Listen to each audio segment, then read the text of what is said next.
what do you have that actually solves the problem? The thing that some people really don't appreciate, and that is what most people call gatekeepers.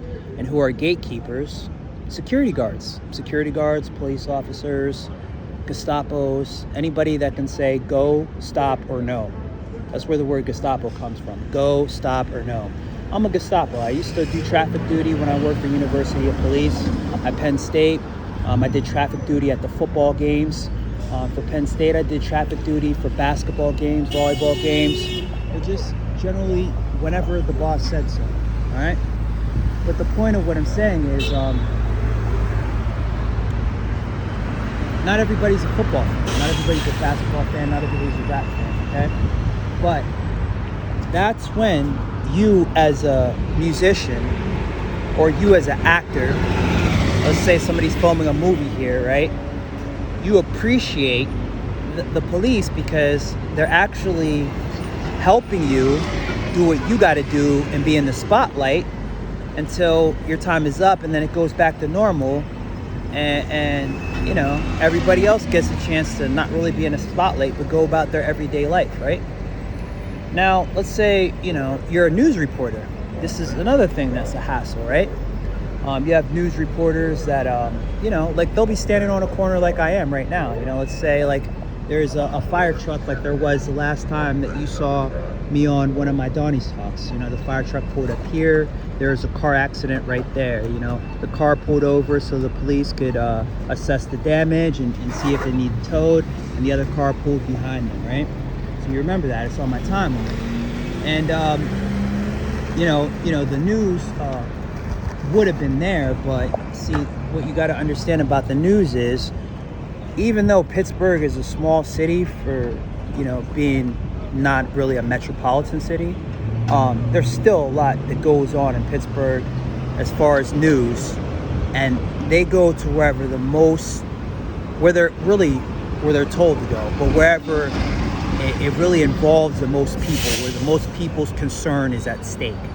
You know what I'm saying? So wherever there's a murder, whether there's like a bank robbery, wherever there's a big drug bust, not so much a car accident that wasn't like a total pileup. Now, if it was like a 50-car pileup, they'd have time to get here because they would finish up wrapping a report wherever they are and then go to come over here to catch whatever they could before the police tell them to go, because all the other cars, they're gonna have road rage, they're gonna beep, come on, everybody get going. You know what I mean? So that's the main thing, is the Gestapo's gotta keep the show on the road. Gotta break up the crowd, gotta keep the show on the road, you know what I mean? And that's frustrating for a news reporter, because the news reporter, you know, they might have been in the middle of getting a report that they wanted to do. Now they got to turn around and go back, and then they missed that opportunity or whatever, right?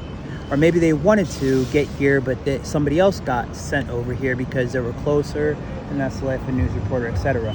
But this is really more so what I wanted to get at, you know, as a news reporter. So let's say I wasn't holding my cell phone. Let's say I was holding a news camera, right? This is what you really don't realize about news cameras. You know, the cameraman, believe it or not, actually is skilled enough to be able to protect himself and the reporter from getting hurt whenever there's angry people that wonder why you're filming them, okay? So let's say, you know, somebody's mad, like, because they got in a car wreck. They don't, you know, they're embarrassed that they wrecked their car, so they start yelling at the camera, and they spit at the camera like Tupac did that one day whenever he was mad at the cameraman, okay? So, very often people don't like being filmed, whether it's a reporter or a police officer. But people don't technically express their concern as far as, you know, why are you taping me? Because, you know, it's not even for their own, it's not even the fact, you know, someone would say for my own safety, right?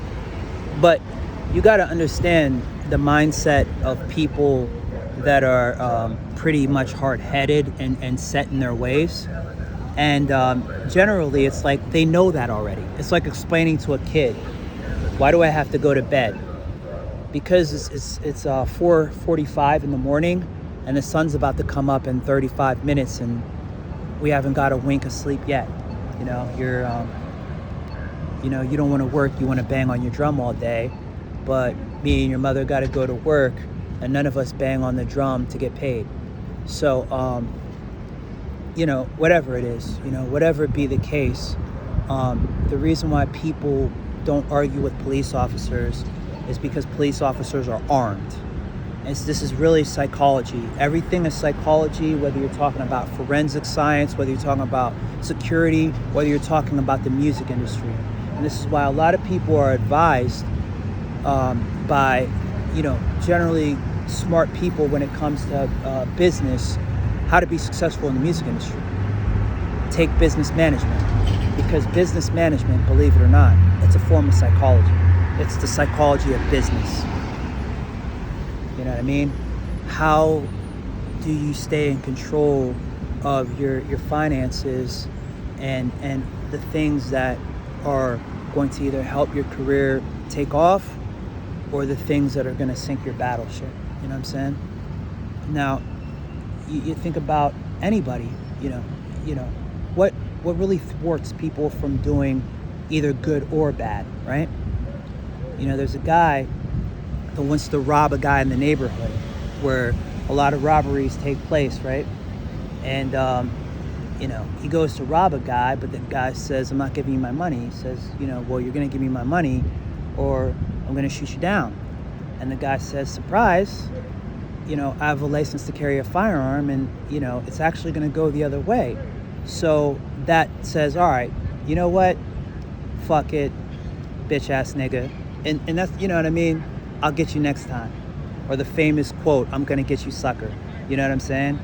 And it's just like, that's life. You know what I mean? It's like, even you look at the psychology of animal psychology.